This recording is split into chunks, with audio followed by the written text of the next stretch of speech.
नमस्कार दोस्तों, आप सभी का स्वागत है फार्माडोज के दरबार में। आज के लेक्चर में हम ब्रिटिश फार्माकोपिया के बारे में जानेंगे। जैसा कि हमने प्रीवियस लेक्चर में फार्माकोपिया देख लिया है और इंडियन फार्माकोपिया, तो आज फिर हम ब्रिटिश फार्माकोपिया के बारे में देखेंगे। चलिए फिर बिना किसी देरी के आज का लेक्चर स्टार्ट करते हैं।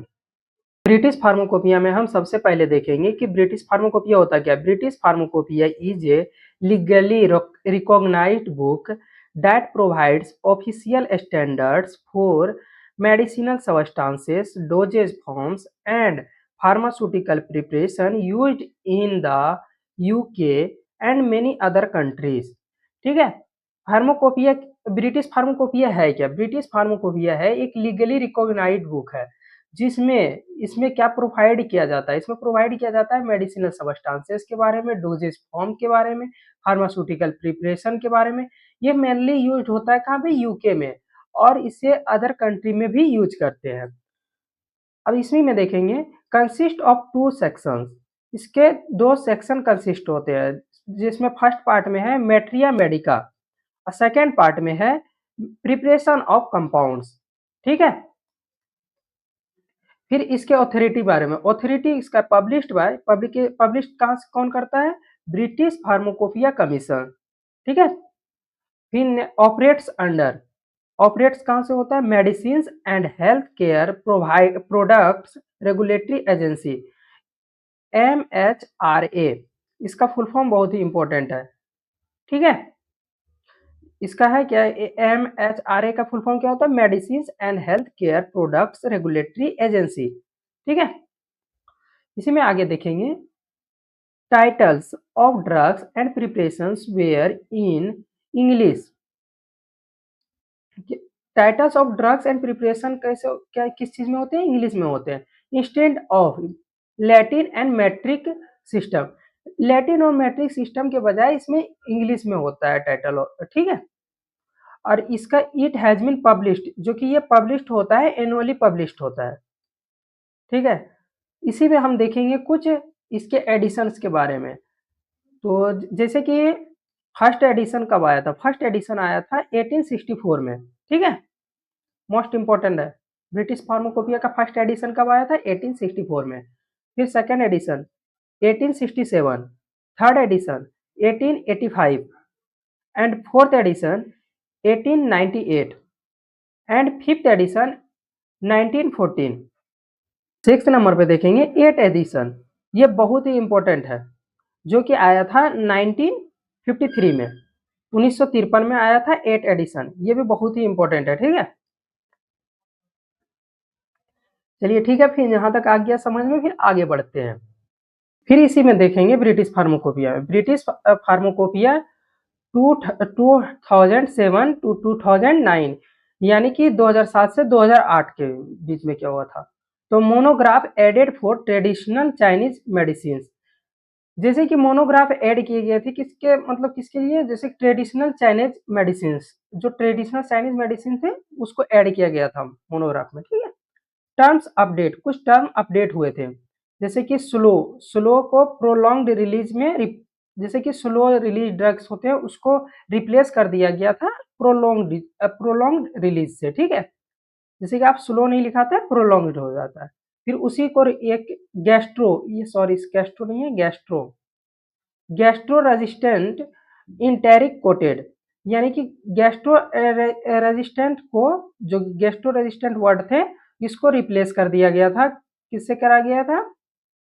वो इंटेरिक कोटेड से रिप्लेस कर दिया गया था।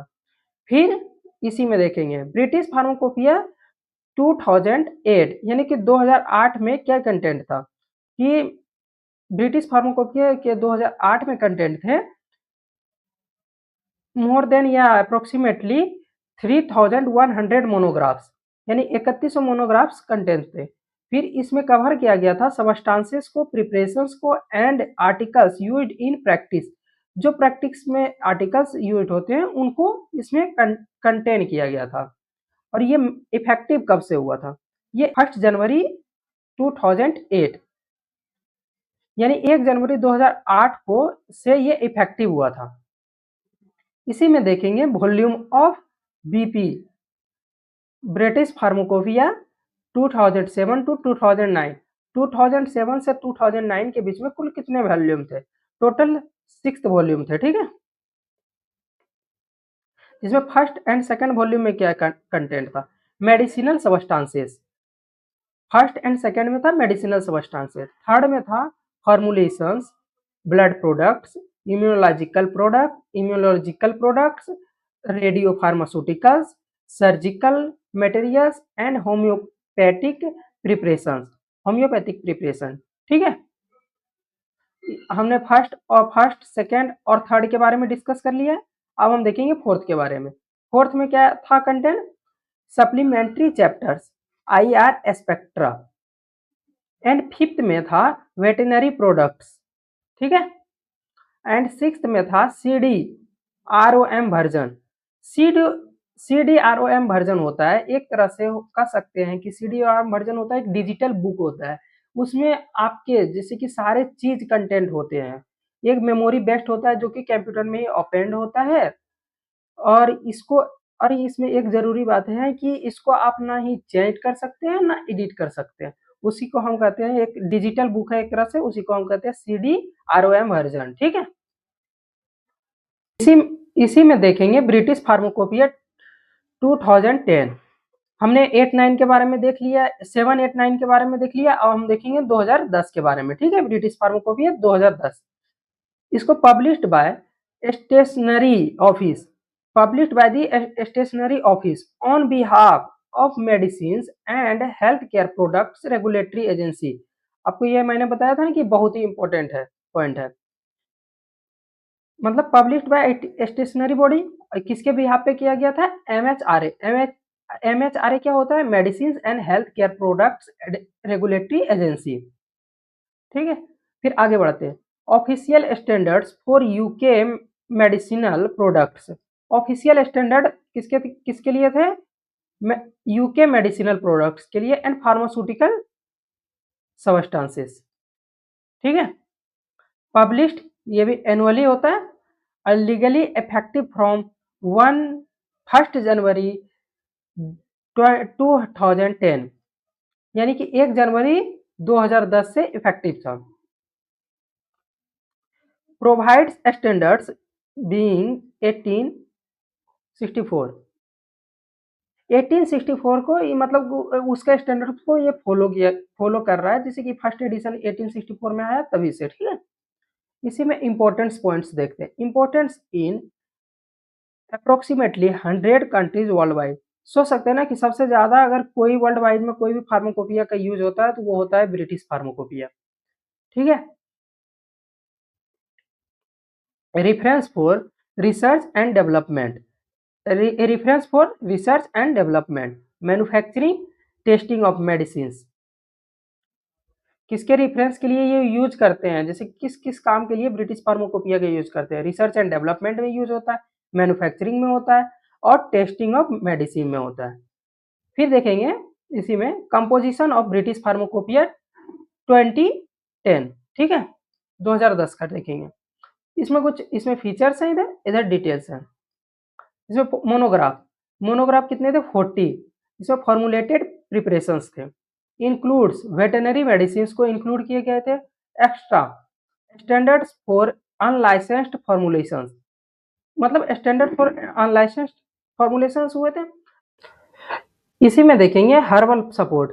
हर्बल सपोर्ट में क्या था? Monographs for herbal medicine and mother tinctures, volumes 4 BP volumes plus 1 BP veterinary volumes, यानी कि 4 वॉल्यूम जो थे ब्रिटिश फार्माकोपिया के थे, मतलब 4 वॉल्यूम और एक अलग थे, और एक उसमें था वेटरनरी वॉल्यूम अलग से था, ठीक है। फिर देखते हैं इसी में ब्रिटिश फार्माकोपिया 2013 में क्या था? Package includes 6 volume, 6 volume include थे। Veterinary includes veterinary 2013। फिर 41 न्यू ब्रिटिश फार्माकोपिया मोनोग्राफ्स, मतलब कह सकते हैं 6 वॉल्यूम थे 2013 में, 41 न्यू मोनोग्राफ थे, एंड 40 यूरोपियन फार्माकोपिया मोनोग्राफ्स थे। और उसके बाद 619 यानी 619 अबंडेंट मोनोग्राफ थे, यानी कि 619 मोनोग्राफ इसमें ऐड हुए। और इसमें फिर है सिक्स्थ, मतलब 6 new plus 1 amended IR spectra, IR spectra भी ऐड हुआ था। 6 new plus 1 amended IR spectra. चलिए फिर ठीक है, आगे बढ़ते हैं। इसी में देखेंगे दी 2014 एडिशंस, यानी 2014 के एडिशन में include almost 3500 monographs which are legally enforced by the human medicine regulations 20 and 12, यानी कि 2012 के जो ह्यूमन मेडिसिन रेगुलेशंस थे उसी के द्वारा इन्फोर्स लीगली इन्फोर्स्ड किया गया था। कितने, मतलब ऑलमोस्ट 3500 मोनोग्राफ को, ठीक है, इंक्लूड किया गया था। फिर देखते हैं ब्रिटिश फार्माकोपिया 2014, यानी कि 2014 में ब्रिटिश फार्माकोपिया, इसमें थे total 5 volumes plus 1 veterinary volume, ठीक है। इसमें टोटल 5 वॉल्यूम, मतलब इसमें टोटल 5 वॉल्यूम थे और एक वेटेनरी वॉल्यूम अलग से था। Includes CDROM, online access, legal status effective from 1 January 2014, यानी कि 1 जनवरी 2014 से, मतलब ये इफेक्टिव हुआ। फिर मोनोग्राफ अपडेट्स, इसमें कुछ मोनोग्राफ अपडेट्स किए गए थे, इसमें देखिएगा इधर टाइप्स है, इधर नंबर है। न्यू ब्रिटिश फार्माकोपिया मोनोग्राफ्स 14, यानी कि टोटल 40 मोनोग्राफ को ऐड किया गया था, ठीक है। अमेंडेंट मोनोग्राफ्स, यानी कि अमेंडेंट मोनोग्राफ्स हुए 272, 272, एंड न्यू बीपी, यानी कि वेटेनरी मोनोग्राफ को ऐड किया गया था टोटल 4, ठीक है। सप्लीमेंट्री चैप्टर्स में 3 थे, वेटेनरी सप्लीमेंट्री चैप्टर्स 1, ठीक है। आगे बढ़ते हैं। ब्रिटिश फार्माकोपिया 2018 अपडेट्स, एक तरफ मैंने कैटेगरी लिखा है, एक तरफ नंबर है। इसमें एक कैटेगरी में क्या है, न्यू मोनोग्राफी, न्यू मोनोग्राफ्स कितने हैं, 35, यानी 35 monograph. Amended monograph 185, total 185। Unlicensed formulations 4, herbal medicine 4, veterinary medicine 6, ठीक है। अनलाइसेंस्ड फॉर्मुलेशन कितने थे, 4, हर्बल मेडिसिन को 4 और वेटेनरी मेडिसिन टोटल 6। चलिए फिर हमने पूरा ब्रिटिश फार्माकोपिया के बारे में देख लिया। टोटल एडिशन 2007 से लेके 2018 तक देखा है। अब उसमें कुछ इंपॉर्टेंट पॉइंट्स हैं, उसको देख लेंगे, जैसे कि हैशटैग SIP, यानी सुपर इंपॉर्टेंट पॉइंट्स इसमें कौन कौन से हैं ये देख लेंगे, ठीक है। लास्ट में British pharmacopoeia illegally enforceable in the UK, ठीक है, पब्लिश्ड बाय MHRA, इसको एकदम बहुत अच्छे से याद कर लीजिएगा, MHRA medicine and health care products regulatory agency, ठीक है। फर्स्ट पब्लिश्ड इन 1864, 1864 में पहला एडिशन आया था। कंटेंट्स, इसमें कंटेंट्स क्या होते हैं, मोनोग्राफ होते हैं, अपेंडिसेस होते हैं एंड जनरल चैप्टर्स होते हैं। इसमें इंक्लूड्स क्या हुआ है, chemical drugs, biological products and herbal medicine and veterinary products. अब इसमें देखते हैं BP works in the coordination with European pharmacopoeia. कुछ एडिशनल पॉइंट है जो आप इसे जान लीजिए तो अच्छी बात है। जैसे कि इसमें है ब्रिटिश फार्माकोपिया जो वर्क करते हैं किसके साथ, कोऑर्डिनेट करके यूरोपियन फार्माकोपिया के साथ, ठीक है। और इसे includes IR spectra for identifications. IR spectra किसके लिए होता है, आइडेंटिफिकेशंस के लिए। प्रोवाइड्स क्वालिटी स्टैंडर्ड्स, यानी कि purity assay and test. Available in, जैसे ब्रिटिश फार्माकोपिया अवेलेबल होता है प्रिंट फॉर्मेट में भी होता है, CDROM में होता है। CDROM क्या होता है, मैंने पहले ही इसके बारे में बात कर लिया है। और फिर हम देखते हैं ऑनलाइन वर्जन में भी होता है, ठीक है। आज हमने ब्रिटिश फार्माकोपिया के बारे में जाना, उसमें कुछ एडिशंस थे, जैसे कि 2007 से लेकर 2018 तक का हमने डिस्कशन किया है, और उसी में हमने कुछ SIP देखे, सुपर इम्पोर्टेंट पॉइंट्स भी देखे हैं। तो फिर आज के लिए बस इतना ही, फिर मिलेंगे हम नेक्स्ट लेक्चर में। नेक्स्ट लेक्चर में हम कवर करेंगे यूनाइटेड स्टेट फार्माकोपिया। और फिर अभी अभी के लिए बस इतना ही, फिर मिलते हैं नेक्स्ट लेक्चर में। तब तक के लिए आप स्वस्थ रहें और देखते रहें फार्माडोज। नमस्कार।